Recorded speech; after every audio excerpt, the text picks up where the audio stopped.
हाँ जी बेटा, गुड मॉर्निंग। बेटा हमारा टॉपिक चल रहा था estimation of working capital requirement, और लास्ट क्लास में बेटा हमने इसके 2 मेथड्स कंप्लीट कर लिए थे, regression analysis method and cash forecasting method.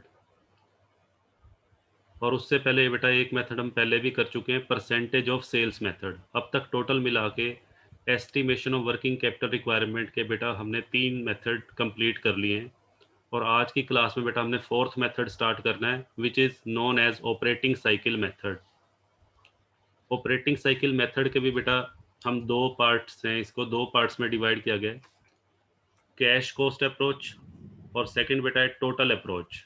तो सबसे पहले आज की क्लास में बेटा जो हम डिस्कस करने वाले हैं, कैश कॉस्ट अप्रोच की हेल्प से हम वर्किंग कैपिटल की रिक्वायरमेंट का अनुमान कैसे लगाते हैं। तो चलिए स्टार्ट करते हैं बेटा।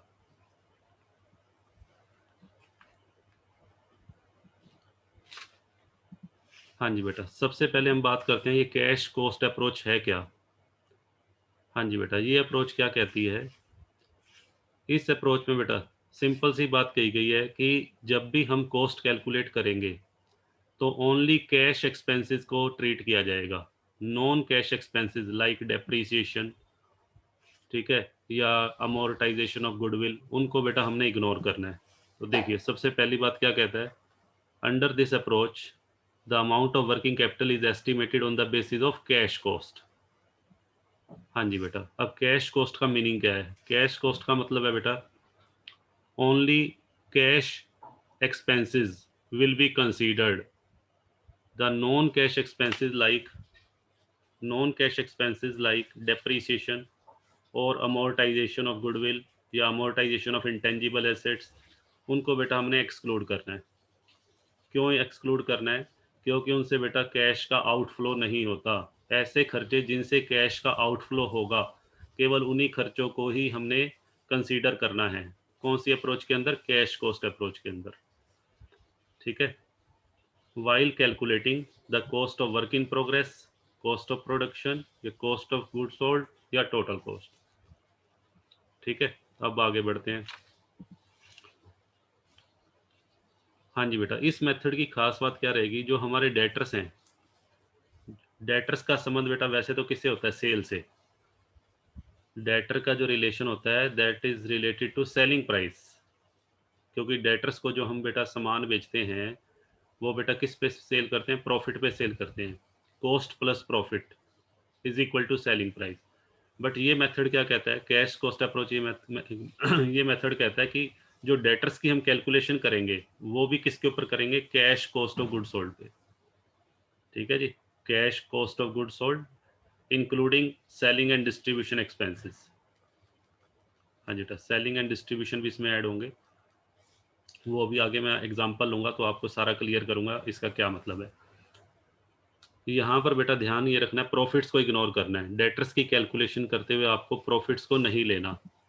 प्रॉफिट्स को इग्नोर क्यों करते हैं, हाँ जी बेटा, क्योंकि बेटा ये जरूरी नहीं है कि प्रॉफिट के माध्यम से जो फंड्स कलेक्ट होंगे एक बिजनेस के पास, उन फंड्स का यूज वर्किंग कैपिटल को फाइनेंस करने के लिए किया जाएगा। इसीलिए बेटा प्रॉफिट मार्जिन को हम इग्नोर करते हैं। Profit margin is ignored because the funds provided by way of profit may or may not be used for working capital. हाँ जी बेटा, ये कोई ज़रूरी नहीं है कि कोई भी बिजनेस अपने प्रॉफिट्स का इस्तेमाल वर्किंग कैपिटल की रिक्वायरमेंट को फुलफिल करने के लिए करेगा। तो ये मेथड यही मानता है, कैश कॉस्ट अप्रोच में ये एज्यूम किया जाता है the profit margins are not used for working capital requirement. तो सबसे पहले बेटा हम इसको कैलकुलेट करना सीखते हैं कि कैश कॉस्ट अप्रोच में अभी हमने बात की कैश कॉस्ट ऑफ प्रोडक्शन या कॉस्ट ऑफ गुड सोल्ड, इनकी कैलकुलेशन कैसे करेंगे।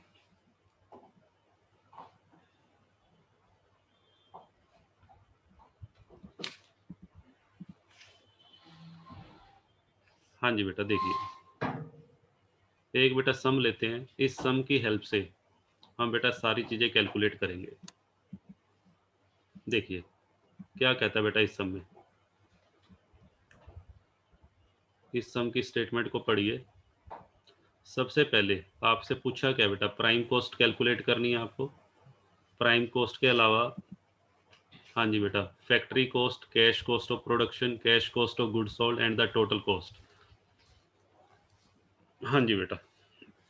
और यूनिट्स, यूनिट्स बेटा एज्यूम कर लेते हैं हम। यूनिट्स सपोज कीजिए आपको दे रखी हैं 10,000।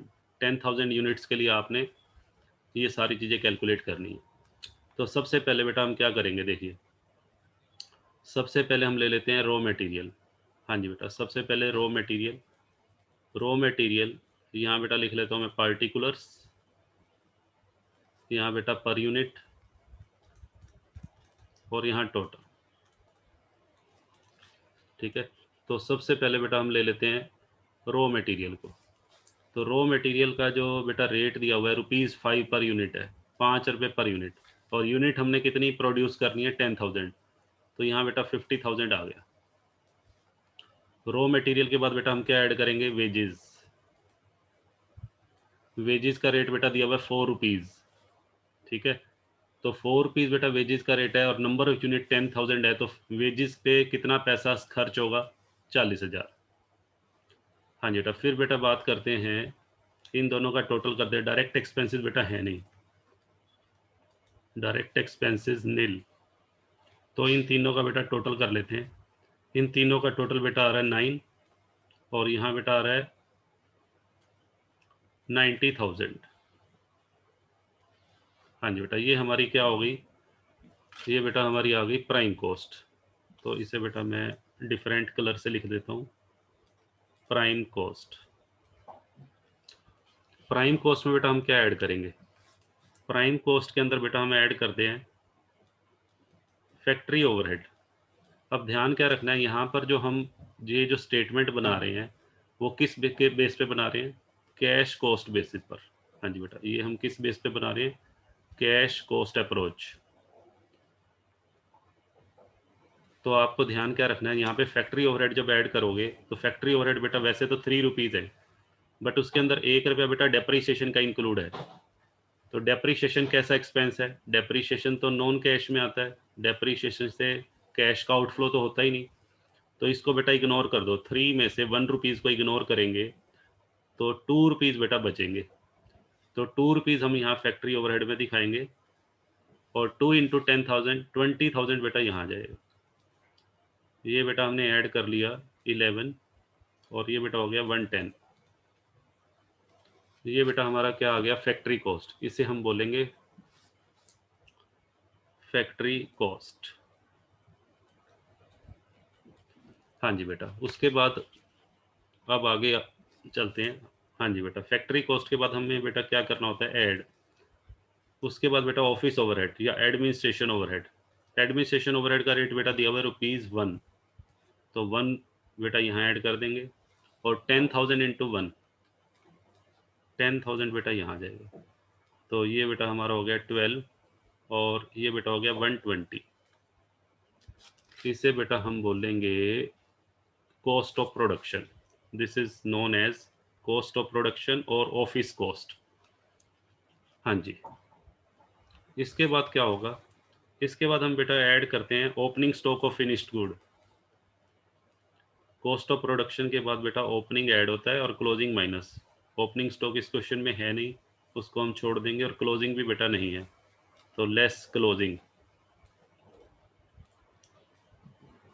तो ओपनिंग और क्लोजिंग स्टॉक की बेटा एडजस्टमेंट करने के बाद जो फिगर आती है, उसे हम क्या बोलते हैं, उसे बेटा बोलते हैं कॉस्ट ऑफ गुड्स सोल्ड। तो यहाँ बेटा मैं लिख देता हूँ, ये आ गया कॉस्ट ऑफ गुड्स सोल्ड। और कॉस्ट ऑफ गुड्स सोल्ड में बेटा क्या ऐड करेंगे, बताइए। कॉस्ट ऑफ गुड्स सोल्ड के अंदर बेटा हम ऐड करते हैं selling and distribution. Selling and distribution expenses ₹2 हैं, और 10,000 यूनिट इंटू 2 बेटा 20,000। ये बेटा हमारा आ गया 14, और ये बेटा हो गया 140। इसे बेटा हम बोलेंगे टोटल कॉस्ट। ये हमारी बेटा टोटल कॉस्ट आ गई है।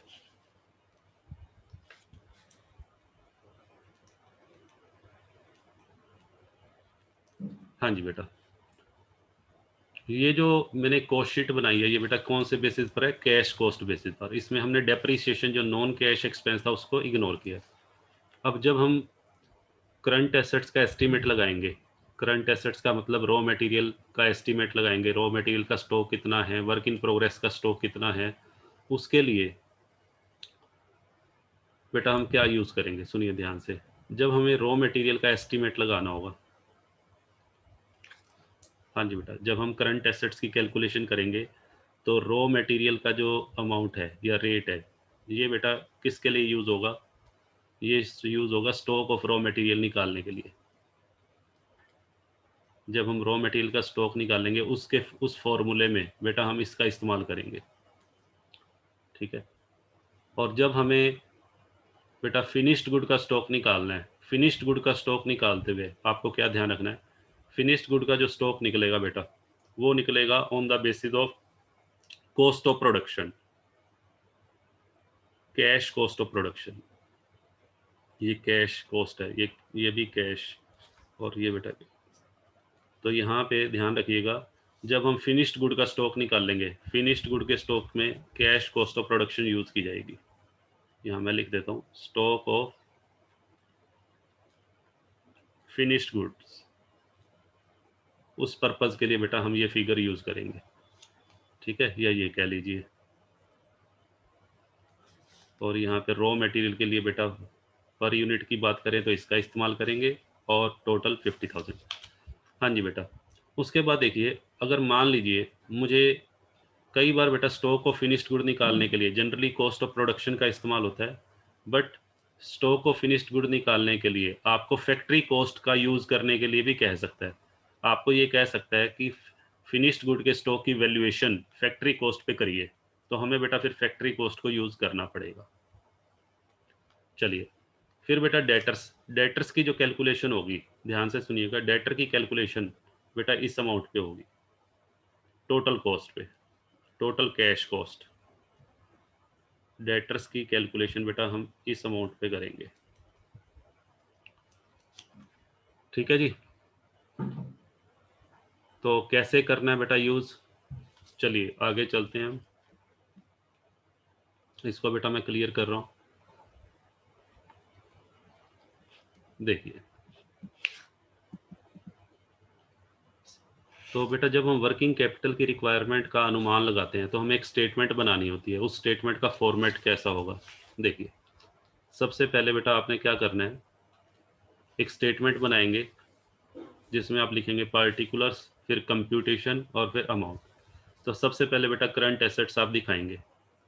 करंट एसेट्स में यहाँ पर मैं एक मैन्युफैक्चरिंग ऑर्गेनाइजेशन की बात कर रहा हूँ जिसमें स्टॉक ऑफ रॉ मटेरियल भी होगा, stock of work in progress, stock of finished good, debtors, cash in hand, prepaid expenses, ठीक है। तो इनकी कंप्यूटेशन यहाँ पर बेटा इसकी कैलकुलेशन करके दिखाओगे, रॉ मटेरियल को आपको कैलकुलेट करके दिखाना पड़ेगा और यहाँ बेटा उसका अमाउंट लिखेंगे।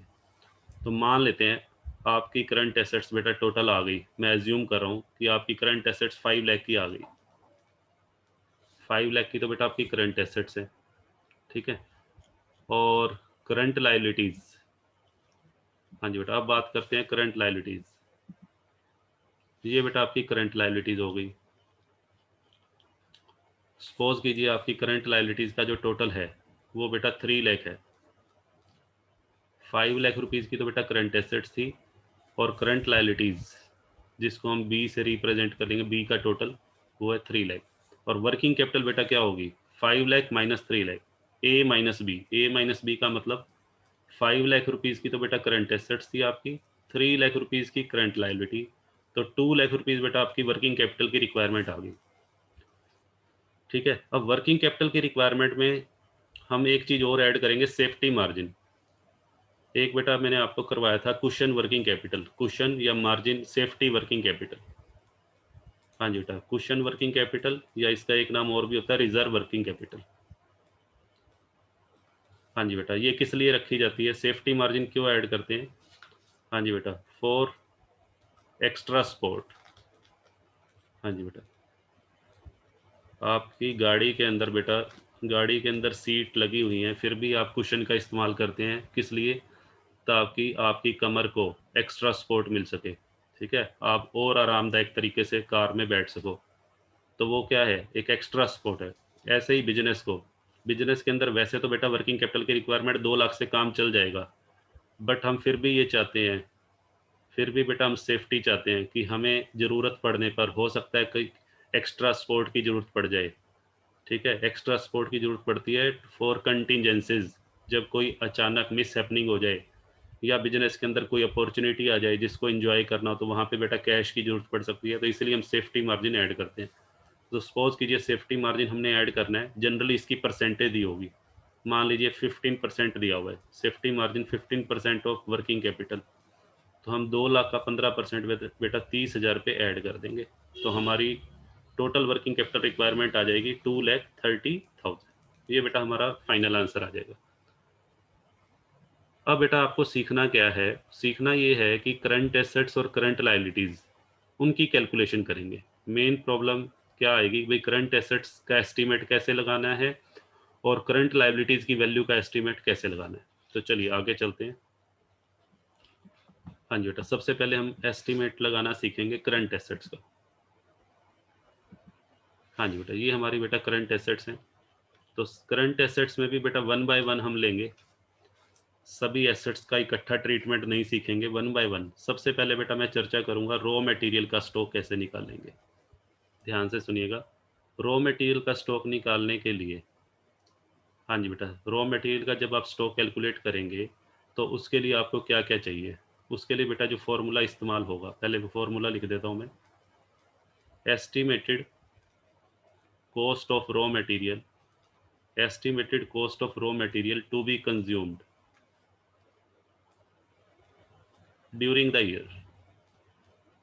हाँ जी बेटा, ड्यूरिंग द ईयर कितना रॉ मटेरियल यूज होगा वो मल्टीप्लाइड बाय, हाँ जी बेटा, estimated cost of raw material to be consume during the year multiplied by, उसके बाद बेटा रॉ मटेरियल स्टोरेज पीरियड, यहाँ पर आप लेंगे रॉ मटेरियल स्टोरेज पीरियड, कि रॉ मटेरियल को आपको कितना टाइम तक स्टोर करके रखना पड़ता है, होल्डिंग पीरियड कह सकते हैं इसे, इन्वेंट्री होल्डिंग पीरियड।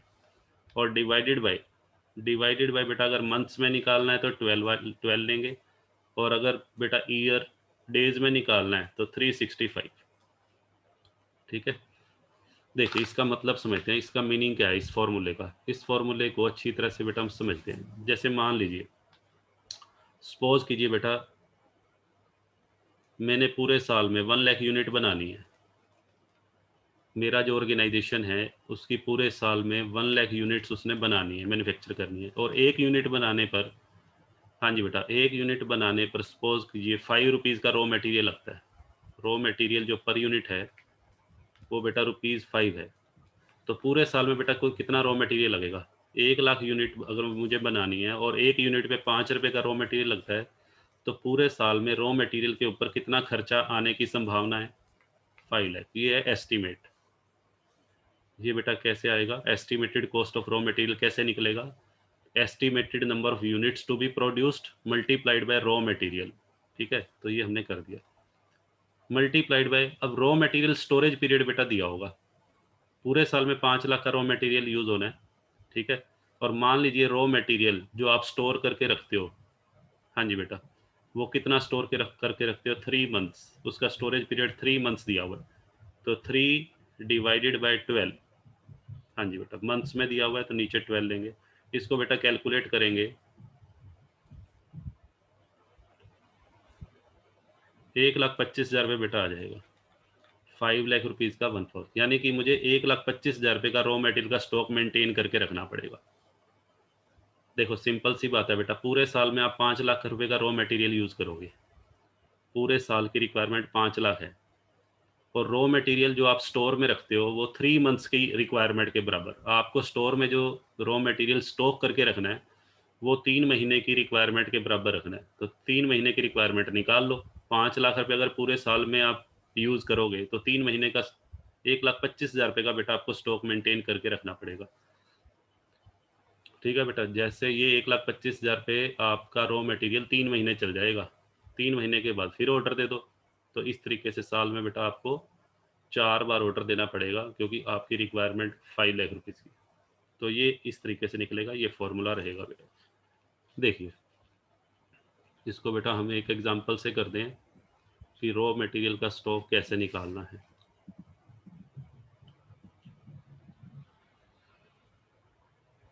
लो बेटा देखिए,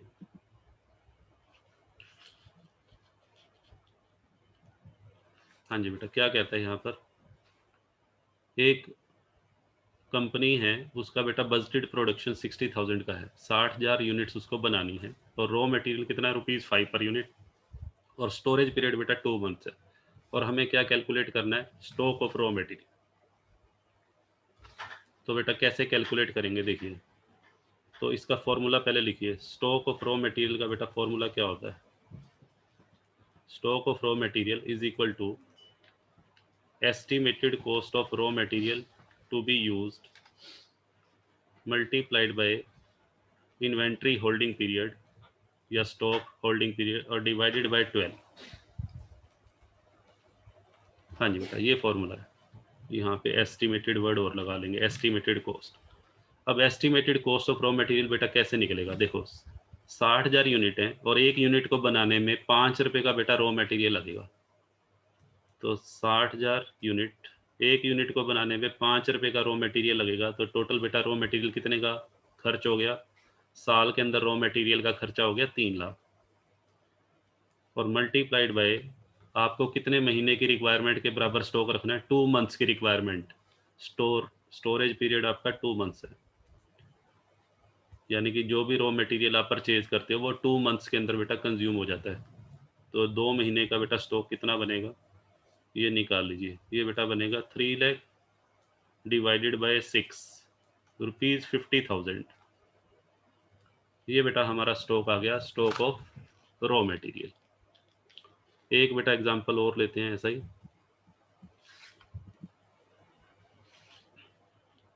हाँ जी बेटा देखिए, देखो बेटा क्या कहता है अब इसमें, बेटा कहता है बजटेड प्रोडक्शन, प्रोडक्शन हमें कितने यूनिट्स का करना है, 12,000, साल के अंदर हमें अप्रोक्सीमेट 12,000 यूनिट बेटा बनानी है, ये हमारा अनुमान है। एक यूनिट को बनाने के लिए, एक यूनिट को बनाने के लिए 2.5 किलोग्राम रॉ मटेरियल लगेगा। एक यूनिट बनाने में बेटा 2.5 किलोग्राम क्या लगता है, रॉ मटेरियल, और रॉ मटेरियल की कॉस्ट कितनी है पर किलोग्राम, 4 रुपये। अब बेटा ध्यान से सुनना, एक यूनिट को बनाने में, सबसे पहले ये देखो, एक यूनिट को बनाने में कितने केजी रॉ मटेरियल लगता है, एक यूनिट को बनाने में बेटा 2.5 केजी, 2.5 केजी, ठीक है, और 1 केजी का रेट बेटा दिया हुआ है। एक यूनिट को बनाने में अगर 2.5 केजी रॉ मटेरियल लगता है तो 12,000 यूनिट बनाने में कितना लगेगा, पहले वो निकाल लेते हैं। 12,000 यूनिट अगर हमें बनानी हो तो 12,000 इंटू 2.5, हाँ जी बेटा, इतने किलोग्राम रॉ मटेरियल लगेगा। ठीक है बेटा, 12,000 इंटू 2.5 किलोग्राम, ये जो भी बनेगा ये बेटा आई थिंक आएगा 30,000 केजी।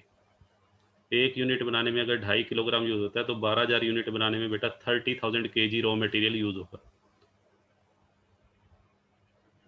हाँ जी बेटा, अब देखिए, 1 केजी का रेट दिया हुआ है, 1 केजी का रेट 4 रुपये है, 1 किलोग्राम रॉ मटेरियल 4 रुपये का आता है, तो 30,000 किलोग्राम रॉ मटेरियल पे कितना पैसा खर्च होगा। हाँ जी बेटा, हमारा फॉर्मूला क्या होता है, फॉर्मूला बेटा मैं यहाँ लिख रहा हूँ, हमारा फॉर्मूला होता है estimated cost of raw material, estimated cost of raw material multiplied by inventory holding period और डिवाइडेड बाय 12। ये फॉर्मूला बेटा मुझे अप्लाई करना है। अब एक बात बताओ, 30,000 किलोग्राम रॉ मटेरियल लगना है, तो कॉस्ट ऑफ रॉ मटेरियल कितनी आएगी, हमें तो कॉस्ट चाहिए, ये तो क्वांटिटी है। हाँ जी बेटा, 30,000 किलोग्राम इज द क्वांटिटी, और हमें चाहिए कॉस्ट, तो क्यों ना क्वांटिटी को रेट से मल्टीप्लाई कर दो। रेट बेटा दिया हुआ है 4 पे, तो 1,20,000 बेटा हमारा एस्टिमेटेड कॉस्ट आ गया। तो 1,20,000 को इन्वेंट्री होल्डिंग पीरियड बेटा हमारा कितने मंथ्स का है, 2 मंथ्स का है, तो इंटू 2 और डिवाइडेड बाय बेटा 12। तो इसका मतलब हमें रॉ मटेरियल का बेटा कितना स्टॉक मेंटेन करके रखना पड़ेगा। हाँ जी बेटा, इसको कैलकुलेट करेंगे तो ये बेटा 20,000 आ रहा है, 20,000 रुपीज़ का हमें स्टॉक मेंटेन करना है। तो ये बेटा हमारा आंसर आ जाएगा। ठीक है जी, हाँ जी बेटा। अब बढ़ते हैं बेटा आगे। अब बेटा हम बात करेंगे स्टॉक ऑफ फिनिश्ड गुड। हाँ जी बेटा, फिनिश्ड गुड की जो वैल्यूएशन है, ध्यान से सुनिए। फिनिश्ड गुड की बेटा जो कैलकुलेशन करेंगे स्टॉक की, वो on the basis of cost of good sold. हाँ जी बेटा, कॉस्ट ऑफ गुड सोल्ड बेटा क्या होता है, अभी मैंने पीछे आपको बताया। सबसे पहले जैसे आप क्या करते हो, डायरेक्ट मटेरियल, डायरेक्ट लेबर और डायरेक्ट एक्सपेंसेस, इन तीनों को बेटा ऐड करते हो। इन तीनों को ऐड करके बेटा आपकी क्या आ जाती है, प्राइम कॉस्ट। प्राइम कॉस्ट में बेटा ऐड हम क्या करेंगे, factory overhead excluding depreciation, depreciation को छोड़कर। ठीक है, मैं लिख देता हूँ बेटा, एक्सक्लूडिंग डेप्रीसिएशन। तो ये बेटा हमारी फैक्ट्री कॉस्ट आ जाएगी। और फैक्ट्री कॉस्ट में बेटा आप क्या ऐड करेंगे, फैक्ट्री कॉस्ट में आप ऐड करोगे administration overhead.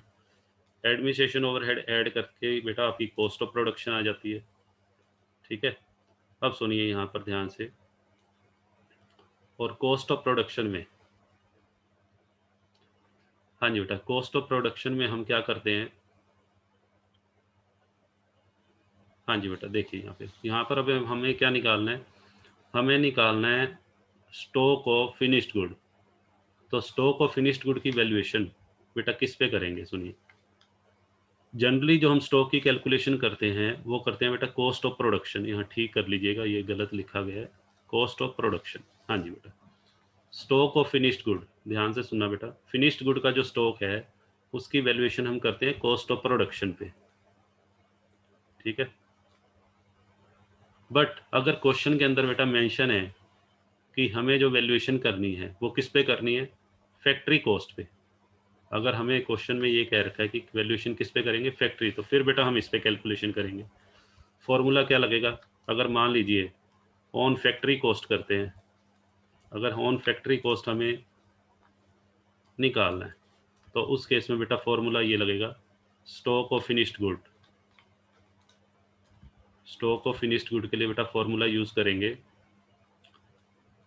Factory cost, estimated factory cost multiplied bye बेटा इन्वेंट्री होल्डिंग पीरियड। यहाँ पे inventory holding period finished good का लेंगे और डिवाइडेड बाय 12 और 365, जैसी भी सिचुएशन हो। और अगर बेटा वैल्यूएशन किस पे करनी है, ये तो फर्स्ट केस हो गया। सेकंड केस बेटा ऑन कॉस्ट ऑफ प्रोडक्शन। यदि फिनिश्ड गुड का जो स्टॉक है वो कॉस्ट ऑफ प्रोडक्शन पे निकालना है तो उस केस में बेटा स्टॉक ऑफ फिनिश्ड गुड की जो वैल्यूएशन होगी उसमें आप लेंगे cost of production multiplied by inventory holding period divided by 12।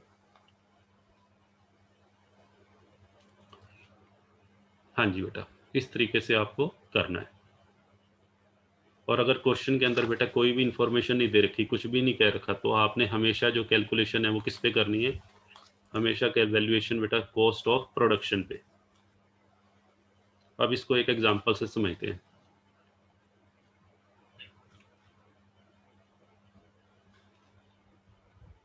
देखिए बेटा,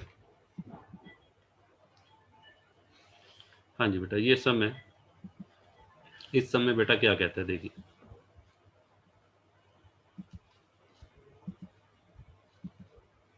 हाँ जी बेटा, calculate the stock of finished good. आपको फिनिश्ड गुड का स्टॉक निकालना है ऑन कैश कॉस्ट बेसिस। कुछ भी ना लिखा हो तो बेटा कैश कॉस्ट बेसिस पे निकालना होता है। If no other information is given, no other information का मतलब बेटा हम फिर स्टॉक की वैल्यूएशन किस पे करेंगे, बताइए। स्टॉक की वैल्यूएशन बेटा हम फिर करेंगे, अगर कुछ भी इंफॉर्मेशन ना दे रखी तो कॉस्ट ऑफ प्रोडक्शन पे। अदरवाइज, अदरवाइज बेटा हम स्टॉक की वैल्यूएशन किस पे करेंगे, अगर जिस पे बोला हुआ है फैक्ट्री कॉस्ट पे। एक्टिविटी लेवल बेटा दिया हुआ है कि साल के अंदर 60,000 यूनिट की संभावना है। और inventory holding period, holding period बेटा कितने मंथ्स का है, 2 मंथ्स का। और हमारा क्वेश्चन बेटा ये है, देखिए क्वेश्चन की स्टेटमेंट ले आते हैं एक बार। लो बेटा, क्वेश्चन की स्टेटमेंट भी आ गई है, देखिए क्या कहता है अब। हाँ जी बेटा, मुझे stock of finished good calculate करना है। तो stock of finished good calculate करने के लिए बेटा क्या करेंगे, सबसे पहले हम बात करते हैं, अगर वैल्यूएशन किस पे करनी हो, कॉस्ट ऑफ प्रोडक्शन पे। फर्स्ट पार्ट की बेटा बात कर रहे हैं, when no information is given. जब क्वेश्चन में कुछ भी ना कहा गया हो तो उस केस में बेटा वैल्यूएशन हम करते हैं, किस पे करेंगे, एट कॉस्ट ऑफ प्रोडक्शन। तो चलो पहले कॉस्ट ऑफ प्रोडक्शन बेटा निकाल लें, पर यूनिट निकाल लेते हैं।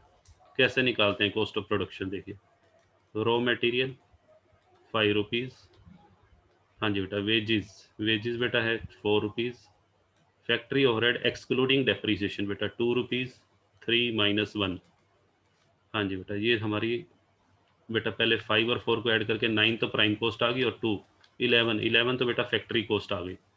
अब फैक्ट्री कॉस्ट में क्या ऐड करोगे, एडमिनिस्ट्रेशन ओवरहेड, एडमिनिस्ट्रेशन ओवरहेड बेटा 1 है, ये बेटा हमारी कॉस्ट ऑफ प्रोडक्शन आएगी। ठीक है, तो कॉस्ट ऑफ प्रोडक्शन पे हमने कैलकुलेशन करनी है, कैसे करेंगे देखिए, हाँ जी फॉर्मूला बेटा ये लगाएंगे, stock of finished good is equal to, हाँ जी बेटा estimated cost of production multiplied by inventory holding period divided by 12। तो एस्टिमेटेड कॉस्ट ऑफ प्रोडक्शन कैसे आएगी बेटा, 60,000 यूनिट है और 12 रुपये बेटा रेट है कॉस्ट ऑफ प्रोडक्शन, तो 60,000 मल्टीप्लाइड बाय 12, ये बेटा हमारी कॉस्ट ऑफ प्रोडक्शन है। और inventory holding period, inventory holding period बेटा हमें दिया हुआ है 2 मंथ्स का, तो 2/12 बेटा ये हो जाएगा। तो इसको बेटा कैलकुलेट कर लीजिए, ₹1,20,000, ये बेटा हमारा फाइनल आंसर होगा फर्स्ट पार्ट का। अब बेटा सेकंड पार्ट पे आते हैं। सेकंड पार्ट में बेटा क्या कहता है, सेकंड पार्ट में हमें कहता है एट फैक्ट्री कॉस्ट, हमें जो वैल्यूएशन करनी है वो फैक्ट्री कॉस्ट पे करनी है। तो फैक्ट्री कॉस्ट पे जब बेटा वैल्यूएशन करनी हो तो हम कौन सा अमाउंट लेंगे, ये लेंगे, तो इसको बेटा यूज़ करते हैं। तो अब फॉर्मूला बेटा क्या लगेगा, अब फॉर्मूला ये लगेगा, हाँ जी बेटा stock of finished good is equal to estimated factory cost multiplied by inventory holding period divided by 12। तो एस्टिमेटेड फैक्ट्री कॉस्ट बेटा हमारी कितनी बनेगी, 11 रुपीज़ पर यूनिट है और 60,000 यूनिट है, तो 60,000 मल्टीप्लाइड बाय 11 और मल्टीप्लाइड बाय बेटा inventory holding period, inventory holding period बेटा हमें गिवन है 2 मंथ्स का। ठीक है, तो इंटू 2/12, तो इसको बेटा कैलकुलेट करेंगे, ये आ जाएगा ₹1,10,000। हाँ जी बेटा इसको ओवरऑल कैलकुलेट करेंगे 1,10,000 रुपीज़, ये बेटा हमारा फाइनल आंसर है अगर हमें वैल्यूएशन किस पे करनी है, फैक्ट्री कॉस्ट पे।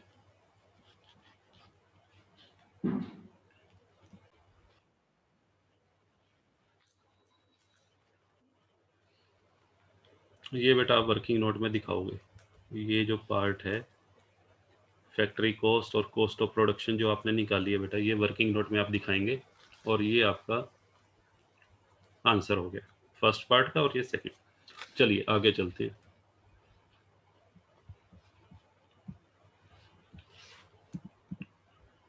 अब बेटा हमने बात करनी है डेटर्स की, कि डेटर्स की कैलकुलेशन कैसे निकालते हैं। डेटर्स के बारे में बेटा ध्यान रखनी है कि जो कैलकुलेशन की जाएगी on the basis of total cost. हाँ जी बेटा total cost of goods sold, total cost का मतलब बेटा including selling and distribution expenses. Total cost का मीनिंग यहाँ पर क्या है, इंक्लूडिंग सेलिंग एंड डिस्ट्रीब्यूशन। हाँ जी बेटा total cost is equal to cost of goods sold plus selling and distribution overheads, तो ये बेटा टोटल कॉस्ट आ जाएगी। और कॉस्ट ऑफ गुड्स सोल्ड बेटा कैसे निकालते हैं, cost of goods sold is equal to cost of production plus opening stock, opening stock of finished good और माइनस क्लोजिंग स्टॉक। ठीक है, अगर क्लोजिंग ओपनिंग क्लोजिंग नहीं दिया हुआ, हाँ जी बेटा अगर ओपनिंग क्लोजिंग ना दे रखा हो तो उस केस में कॉस्ट ऑफ प्रोडक्शन ही क्या बन जाएगी, cost of goods sold, when opening and closing stock are not given. जब बेटा फिनिश्ड गुड का ना तो ओपनिंग स्टॉक दे रखा हो और ना ही क्लोजिंग दे रखा हो, तो उस केस में जो कॉस्ट ऑफ प्रोडक्शन है वही कॉस्ट ऑफ गुड सोल्ड बन जाएगी। तो वहीं उस केस में आप कॉस्ट ऑफ प्रोडक्शन में ही किसको ऐड कर देंगे, सेलिंग एंड डिस्ट्रीब्यूशन। देखिए इसको समझते हैं बेटा,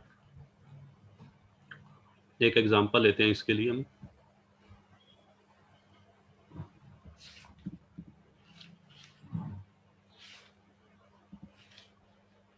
हाँ जी बेटा, देखिए क्या कहता है बेटा, calculate the amount of debtors. हमें बेटा डेटर्स का अमाउंट कैलकुलेट करना है ऑन कैश कॉस्ट बेसिस।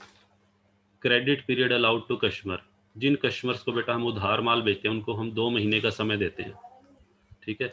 और कैश सेल 20% है, यानी कि हम हमारी जो क्रेडिट सेल है, कैश सेल बेटा अगर हमारी 20% है तो क्रेडिट सेल कितने परसेंट हो गई, 80%। और एक्टिविटी लेवल 60,000 यूनिट है, एस्टिमेटेड यूनिट्स पर एनम 60,000। तो आपको डेटर्स कैलकुलेट करने हैं बेटा। सबसे पहले ये देखो डेटर्स की कैलकुलेशन किस पे की जाती है। डेटर्स के लिए हम कैलकुलेट करते हैं total cost, total cash cost.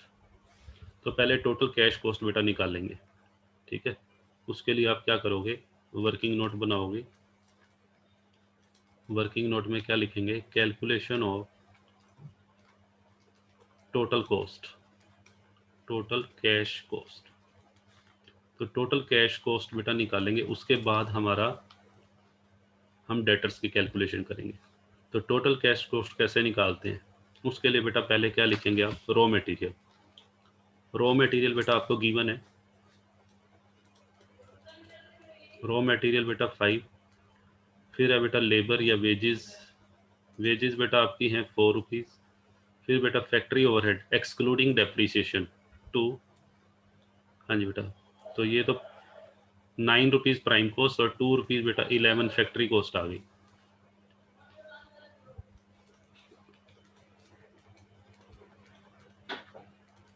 उसके बाद बेटा हम एडमिनिस्ट्रेशन ओवरहेड है 1 रुपीज़।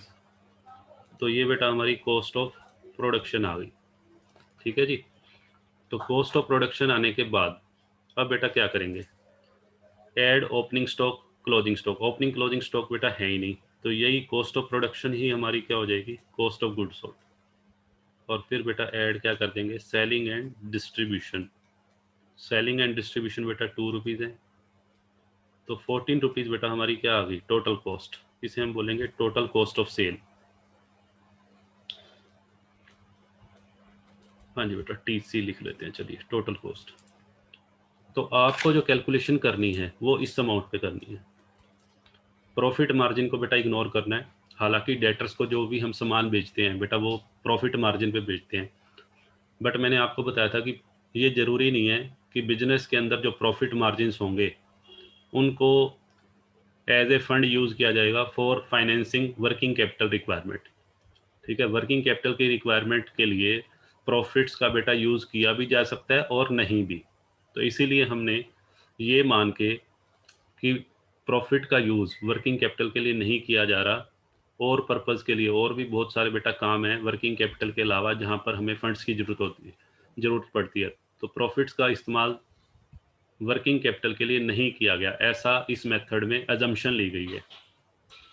तो ये तो बेटा हो गया हमारा, टोटल कैश कॉस्ट हमने निकाल ली। अब बेटा हम क्या करेंगे, कैलकुलेशन ऑफ डेटर्स। अब बेटा हमें डेटर्स निकालने हैं। तो डेटर्स का बेटा फॉर्मूला क्या होगा, सुनिए ध्यान से। डेटर्स की कैलकुलेशन करने के लिए, हाँ जी बेटा, फॉर्मूला जो आप इस्तेमाल करेंगे वो बेटा ये है, देखिए total cost, total cash cost multiplied by credit period, credit period allowed. जैसे स्टॉक के केस में बेटा हम इन्वेंट्री होल्डिंग पीरियड लेते हैं, यहाँ पे credit period allowed to debtors divided by 12। अब यहाँ देखिए टोटल कॉस्ट बेटा है 14 रुपये, 14 रुपये पर यूनिट है ये तो टोटल कॉस्ट हमें चाहिए 60,000 यूनिट की। 60,000 यूनिट में भी बेटा सुनो 20% तो कैश सेल है, तो पहले मैं क्रेडिट सेल की यूनिट्स निकाल लेता हूँ। Credit sale units, credit sale in units बेटा कितना आएगा, 60,000। 60,000 का बेटा 80% कितनी यूनिट है, 48,000। अगर ये बेटा ना दिया होता परसेंटेज तो आप सारी की सारी सेल क्रेडिट एज्यूम कर लेंगे, अगर क्वेश्चन के अंदर इंफॉर्मेशन गिवन ना हो तो सारी की सारी सेल को ही बेटा क्रेडिट सेल ले लेना। तो अब देखो यहाँ पे 48,000 तो यूनिट्स हैं और 14 रुपये बेटा टोटल कॉस्ट है, तो यहाँ पे टोटल कॉस्ट कितनी आ जाएगी? हाँ जी बेटा, टोटल कॉस्ट निकाल लेते हैं हम। Total cost of credit sale, हाँ जी बेटा, टोटल कॉस्ट हमें जो लेनी है वो किसकी लेनी है? क्रेडिट सेल की। यहाँ लिख लीजिएगा क्रेडिट सेल। तो 48,000 यूनिट बेटा हमारी क्रेडिट सेल है और एक यूनिट की टोटल कॉस्ट है 14 रुपये पर यूनिट। तो इसको बेटा कैलकुलेट करके जो भी आएगा वो लिख दीजिएगा। तो यहाँ मैं लिख रहा हूँ 48,000 multiplied by 14 multiplied by credit period allowed बेटा ये दिया हुआ है। क्रेडिट पीरियड कितना अलाउ किया जा रहा है कस्टमर को? हाँ जी बेटा, ये रहा 2 रुपीज़, 2 मंथ सॉरी। तो इंटू 2/12, तो इसको बेटा कैलकुलेट कर लें। 2 से 12 कैंसिल हो जाएगा, 6 से बेटा 48,000, 8,000 इंटू 14, 8,000 इंटू 14 बेटा आ जाएगा 1,12,000 रुपीज़, 1,12,000। ये बेटा हमारा फाइनल आंसर होगा। बताइए, क्लियर है?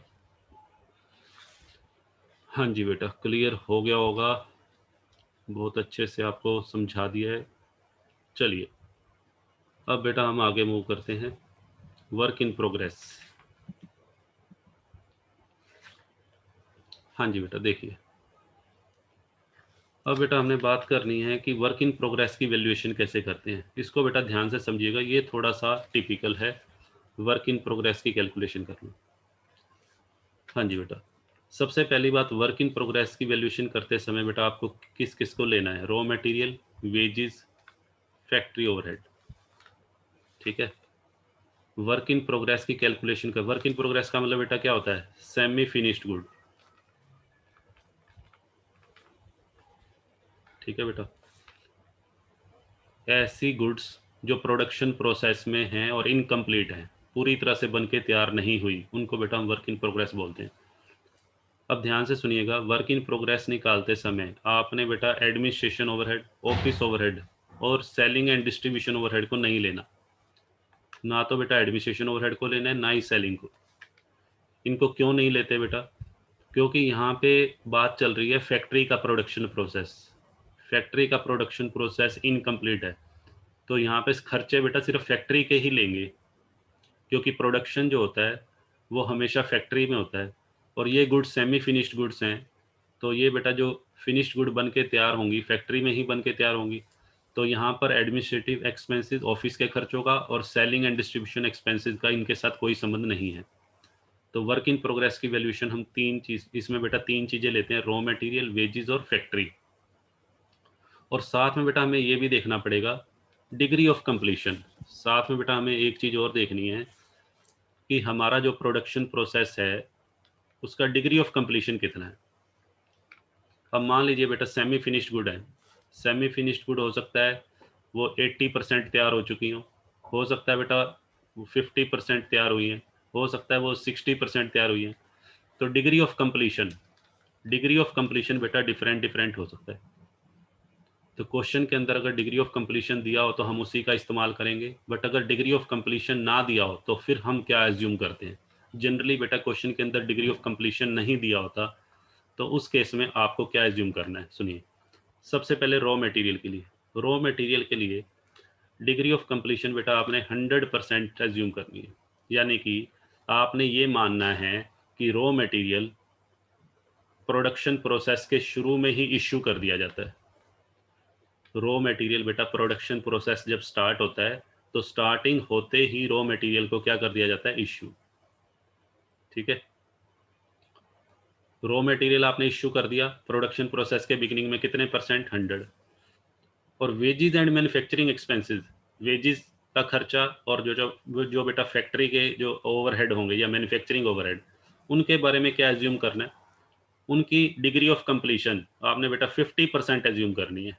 50% का मतलब वेज, हम ये मानते हैं कि वेजेस और manufacturing expenses are incurred uniformly throughout the year. सारा साल वेजेस और मैन्युफैक्चरिंग एक्सपेंसेस का खर्चा समान रूप से होता है।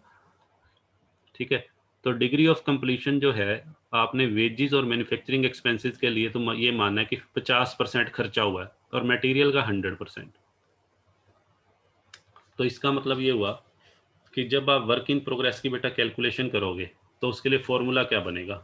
हाँ जी बेटा, देखिए उसके लिए आप क्या करोगे, फॉर्मूला बेटा ये बनेगा, ध्यान से सुनिए। लो बेटा मैं यहाँ लिख देता हूँ। Stock of work in progress के लिए estimated cost of work in progress, estimated cost of work in progress multiplied by inventory holding period divided by 12। Formula तो बेटा ये है। अब ये जो estimated cost of work in progress है ये कैसे निकलेगा, इसके लिए बेटा आपको करना क्या है, नंबर ऑफ यूनिट्स, जितनी यूनिट्स आपको वर्क इन प्रोग्रेस की दी हुई मल्टीप्लाइड बाय, हाँ जी बेटा, number of units multiplied by, हाँ जी बेटा, यहाँ पे आप लेंगे रॉ मटेरियल। रॉ मटेरियल तो बेटा फुल लेंगे। वेजेस क्योंकि आपकी 50% कंप्लीशन स्टेज, आपने डिग्री ऑफ कंप्लीशन, वेजेस का 50% ले लेना। और बेटा मैन्युफैक्चरिंग ओवरहेड, चाहे वो फिक्स्ड हो चाहे वेरिएबल हो, उसका भी 50% ये बेटा ले लें। और multiplied by inventory holding period. ठीक है, अगर हम पूरा फॉर्मूले की बात करें ये तो बेटा वो आ जाएगी यहाँ से लेकर यहाँ तक, estimated cost of work in progress और multiplied by inventory holding period divided by 12। तो ये इस फॉर्मूले से बेटा हमारा स्टॉक आएगा। तो इसको बेटा हम एक एग्जांपल से समझते हैं क्या कहना चाह रहा है। लीजिए पहले इसे क्लियर कर देते हैं।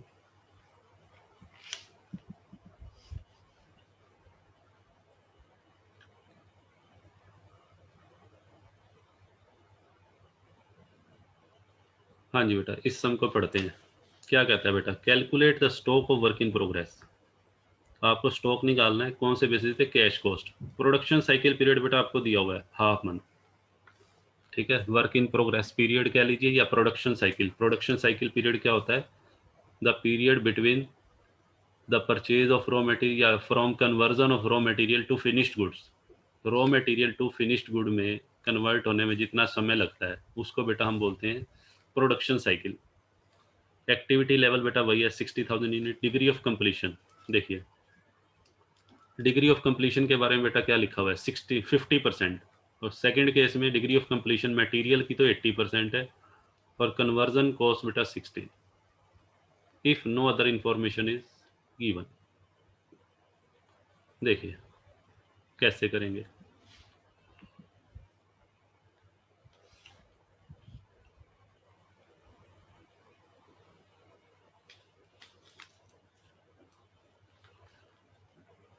हाँ जी बेटा, सबसे पहले मैं ले रहा हूँ इसमें पार्ट सी। सी पार्ट में क्या कहता है, if no other information is given.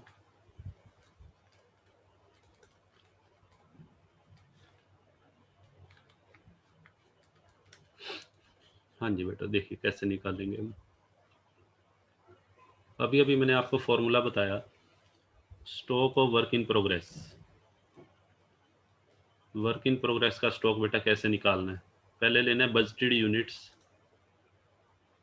Budgeted units multiplied by raw material बेटा 100%, लेबर या वेजेस, वेजेस का 50%, और मैन्युफैक्चरिंग ओवरहेड जो मैन्युफैक्चरिंग एक्सपेंसेस हैं एक्सक्लूडिंग कैश, वो बेटा ये, और मल्टीप्लाइड बाय आपको बेटा लेना है प्रोडक्शन साइकिल पीरियड। हाँ जी बेटा, प्रोडक्शन साइकिल पीरियड कह लीजिए। हाँ जी बेटा, यहाँ पे लेंगे प्रोडक्शन साइकिल पीरियड और डिवाइडेड बाय 12। अब बेटा यहाँ पे देखिए बजटेड यूनिट, यूनिट्स तो बेटा हमारी कितनी है 60,000, 60,000 यूनिट है। रॉ मटेरियल, रॉ मटेरियल का रेट बेटा ये ले लो 5 रुपीज़। वेजेस का बेटा हाफ ले लो, वेजेस 4/2।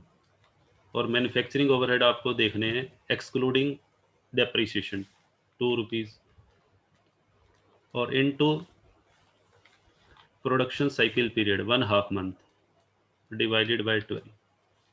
तो ये बेटा कितना बनेगा 60,000 मल्टीप्लाइड बाय 5 + 2 7 + 1 8 और मल्टीप्लाइड बाय 1/24।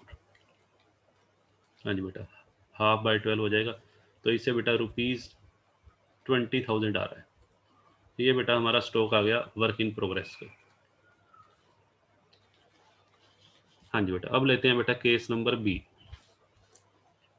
हाँ जी बेटा, बी केस में बेटा क्या कहता है? बी केस में कहता है जब डिग्री ऑफ कंप्लीशन 80% हो, ठीक है, मटेरियल की, ये 80% बेटा मटेरियल के लिए है। और कन्वर्जन कॉस्ट, हाँ जी बेटा, कन्वर्जन कॉस्ट का मतलब क्या होता है? कन्वर्जन कॉस्ट में बेटा आता है वेजेस और मैन्युफैक्चरिंग एक्सपेंसेस, ठीक है। कन्वर्जन कॉस्ट का मतलब क्या होता है? Conversion cost is equal to wages पे जो खर्चा आता है प्लस मैन्युफैक्चरिंग ओवरहेड, तो वो 60% लेना है। मटेरियल 80% और कन्वर्जन कॉस्ट बेटा कितने? 60। कन्वर्जन कॉस्ट में रॉ मटेरियल को नहीं जोड़ते। कहने का मतलब, अगर मैं फैक्ट्री कॉस्ट में से बेटा रॉ मटेरियल को हटा दूं, फैक्ट्री कॉस्ट में से अगर किसको निकाल दो, रॉ मटेरियल को, रॉ मटेरियल का खर्चा, तो कन्वर्जन कॉस्ट आ जाती है। कन्वर्जन के नाम से ही क्लियर है, देखो कन्वर्जन का मतलब रॉ मटेरियल को फिनिश्ड गुड में परिवर्तित करने का खर्चा। तो रॉ मटेरियल को नहीं लेना, परिवर्तित करने के लिए क्या क्या लगेगी? वेजेस लगेंगी और मैन्युफैक्चरिंग एक्सपेंसेस, इसीलिए इसको कन्वर्जन कॉस्ट बोला गया। तो ये 60% लेना है। तो अब बेटा देखो कैसे करेंगे। अब इस केस में आप क्या करोगे? Stock of work in progress बेटा कैसे निकालेंगे? पहले बेटा बजटेड यूनिट्स लिख लीजिए। बजटेड यूनिट्स तो हैं 60,000, ठीक है। अब लेना है, हाँ जी बेटा, रॉ मटेरियल 80%। रॉ मटेरियल देखो 5 है, 5 का 80%, हाँ जी बेटा 5 का 80% करेंगे तो ये बेटा आ जाएगा ₹4। तो यहाँ तो बेटा 4 ले लो। फिर लेना बेटा वेजेस। वेजेस कितने? 60%। इसका बेटा 60% ले लेंगे, तो ये बेटा बनेगा ₹2.40। लो बेटा, ₹2.40 ही हो गया। प्लस 60% ही बेटा मैन्युफैक्चरिंग ओवरहेड का, यानी कि ₹2 का, ₹2 का 60%, ये बेटा 1.20 हो गया, ठीक है। और multiplied by production cycle period 1/2 और डिवाइडेड बाय 12, तो ये बेटा बनेगा 60,000 मल्टीप्लाइड बाय 7.80 इंटू 1/24। इसको बेटा कैलकुलेट कर लेंगे।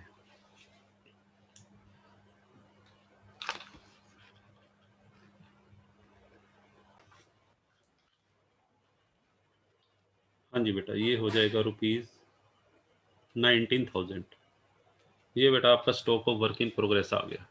बताइए, अब बेटा एक केस और बचा है। अब आ जाओ फर्स्ट केस पे। Degree of completion is 50%। चलिए अब इसे लेते हैं। इसको बेटा मैं क्लियर कर रहा हूँ। हाँ जी बेटा, अब आ जाइए। हाँ जी बेटा, व्हेन डिग्री ऑफ कंप्लीशन, इसको बेटा शॉर्ट फॉर्म में लिख लेते हैं DOC। कितने परसेंट है? 50। अब यहाँ पे देखिए, डिग्री ऑफ कंप्लीशन 50% लिख दिया इसने क्वेश्चन की स्टेटमेंट में। इसका मतलब ये है कि रॉ मटेरियल भी 50% लेना है। हाँ जी बेटा, इसका क्या मतलब है? रॉ मटेरियल भी 50%, लेबर भी 50%, और आपको जो मैन्युफैक्चरिंग ओवरहेड लेने हैं वो भी बेटा 50%। तो अब देखिए, अब फॉर्मूला क्या बनेगा? अब बेटा stock of work in progress is equal to, हाँ जी बेटा, सबसे पहले लिखेंगे बजटेड यूनिट्स, बजटेड या estimated units multiplied by raw material half, wages भी बेटा हाफ, और ओवरहेड मैन्युफैक्चरिंग ओवरहेड वो भी बेटा हाफ, फैक्ट्री ओवरहेड, और multiplied by production cycle period और डिवाइडेड बाय 12। हाँ जी बेटा, पहले बजटेड यूनिट ले लेते हैं 60,000।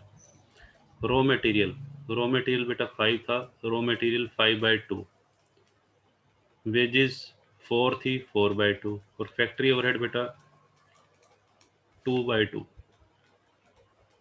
और into production cycle period 1/2 month है, तो 1/2 डिवाइडेड बाय 12, तो ये बेटा हो जाएगा 60,000 मल्टीप्लाइड बाय, ये बेटा हो गया 2.5 प्लस 2 प्लस 1 इंटू 1/24। इसको बेटा सोल्व कर लेते हैं। 60,000 मल्टीप्लाइड बाय 5.5 मल्टीप्लाइड बाय 1/24। हाँ जी बेटा, इसे कैलकुलेशन करेंगे तो ये आ जाएगा बेटा,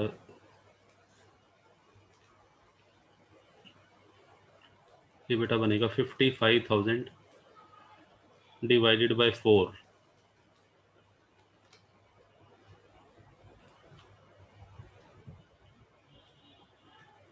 रुपीज़ 13,750। हाँ जी बेटा, 13,750। ये बेटा हमारा स्टॉक आ गया किस चीज़ का, वर्क इन प्रोग्रेस।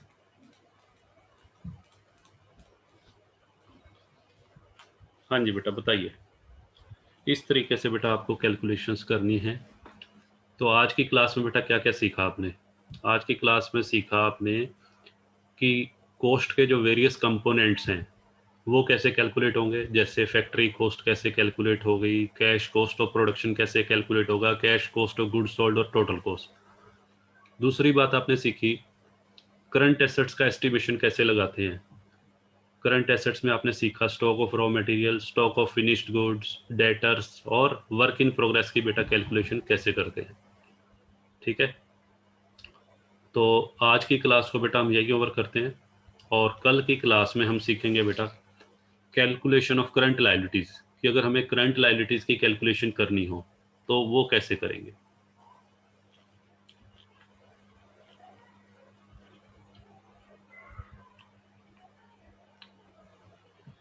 एक मिनट बेटा, चलिए मैं करंट लायबिलिटी बेटा आज ही करवा देता हूँ, सिर्फ 10 मिनट लगेंगे। चलिए करते हैं शुरू।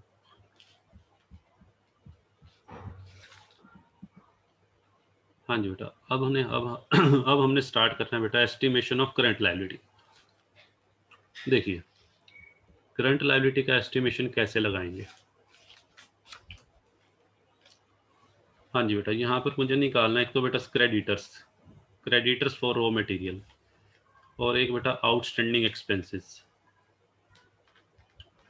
ठीक है, तो यहाँ पे आपको दिया हुआ है credit period allowed by supplier. आपके सप्लायर आपको कितने महीने का टाइम देते हैं, 2 महीने का। कैश परचेज 20% परचेज कैश है, बाकी 80% credit. Time lag in payment of wages, wages की पेमेंट मैन्युफैक्चरिंग एक्सपेंसेस और उनमें 1 मंथ का गैप है, यानी कि वेजेस जिस महीने की वेजेस हैं वो उसी महीने पे नहीं करनी, उससे नेक्स्ट मंथ में पे करनी है। ऐसे ही मैन्युफैक्चरिंग एक्सपेंसेस भी 1 मंथ आउटस्टैंडिंग है। सेलिंग और distribution expenses paid quarterly in advance.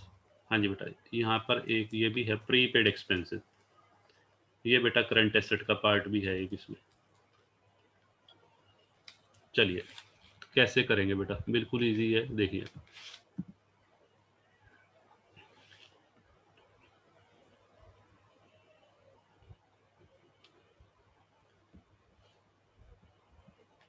हाँ जी बेटा देखिए, सबसे पहले बेटा बात करते हैं creditors for raw material. Creditors for raw material बेटा हमें कैसे कैलकुलेट करने हैं, उसके लिए सबसे पहले आपको देखना पड़ेगा कि रॉ मटेरियल पे साल में बेटा कितना खर्चा आया। इसका फॉर्मूला क्या बनेगा, देखो, बजटेड यूनिट्स, हाँ जी बेटा, budgeted units of production multiplied by raw material cost, raw material cost per unit.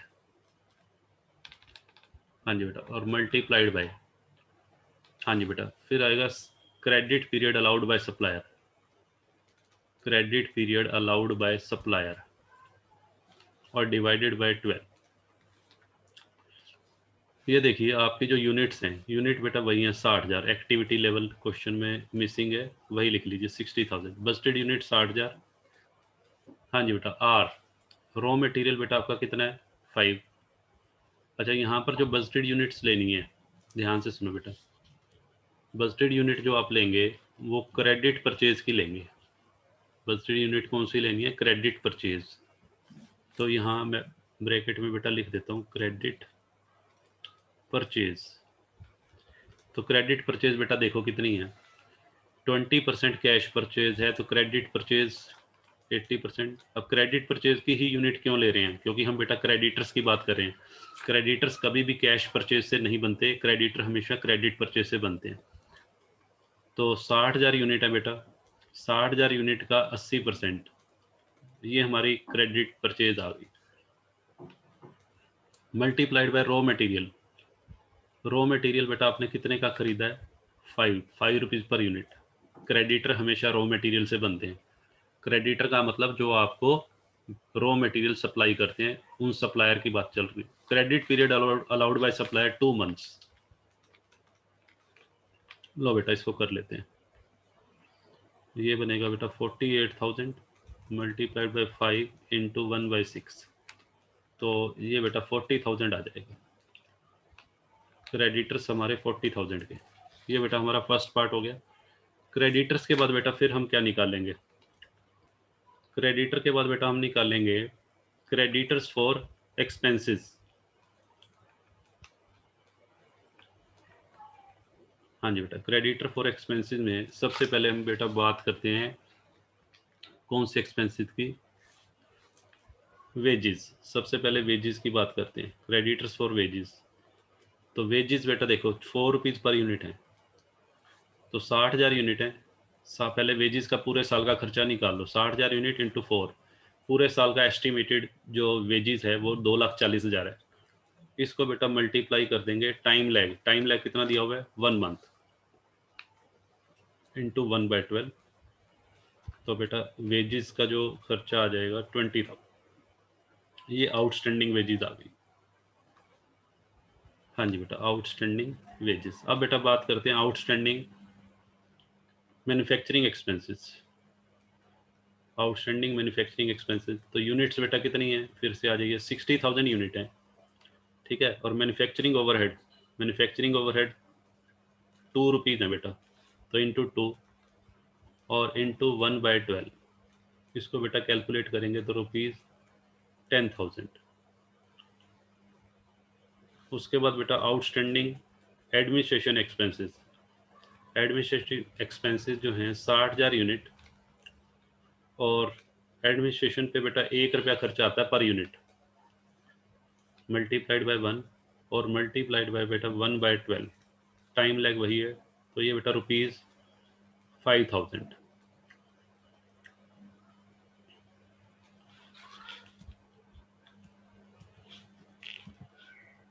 हाँ जी बेटा, अब आ जाइए। हाँ जी बेटा, आउटस्टैंडिंग एडमिनिस्ट्रेशन एक्सपेंसेस के बाद बेटा prepaid.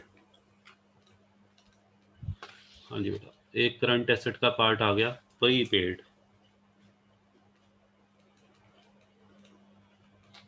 Prepaid selling and distribution, ये बेटा कैसे निकालेंगे, देखिए। प्रीपेड सेलिंग एंड डिस्ट्रीब्यूशन निकालने के लिए पहले टोटल सेलिंग एंड डिस्ट्रीब्यूशन बेटा देखो कितने हैं, 60,000 यूनिट, और एक यूनिट पे 2 रुपये खर्चा आता है, तो 60,000 यूनिट पे 1,20,000 में, और आप क्वार्टरली इन एडवांस लिखा हुआ है, पेड क्वार्टरली इन एडवांस, ठीक है। साल में बेटा कितने क्वार्टर होते हैं, 4। क्वार्टरली का मतलब होता है 3 महीने का आपने एडवांस में दे दिया, तो इंटू 3/12, बेटा ये 1/4 हो जाएगा। तो ये कितना आ जाएगा, ये बेटा ₹30,000।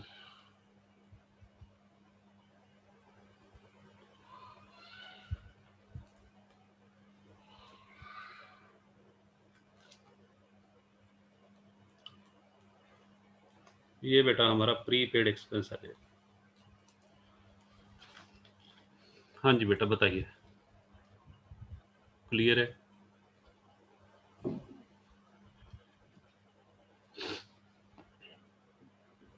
तो होप सो बेटा सभी करंट एसेट्स और लायबिलिटीज़ को आप कैलकुलेट करना सीख गए होंगे।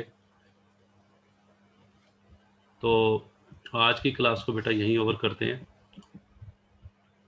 इसको बेटा अच्छे से रिवाइज कर लीजिएगा, और कोई भी डाउट हो तो आप बेटा व्हाट्सएप पे मेरे से संपर्क कर सकते हैं, या बेटा मुझे पर्सनली कॉल भी कर सकते हैं।